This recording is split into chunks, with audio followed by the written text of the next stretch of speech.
Өсөөгч ажтайхаа ажиллаа шүү. Наанд чамтай танилцууллаа. Манай хоёр нь ухаантай хүн юм аа.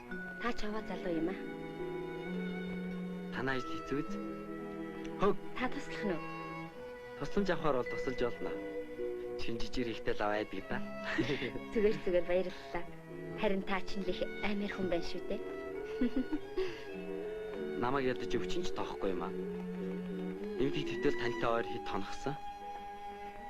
Багхан шиг тоглоорой. Хөдөө нутгийн биднийг хотын та нар юу ч гэж боддгийг тэ мэдэхгүй.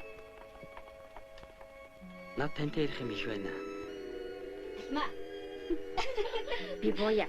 Тэдний инээж байгааг хараач. Ядгийн байж яах явъя л да. Инээвэл инээжлэг. Хөг.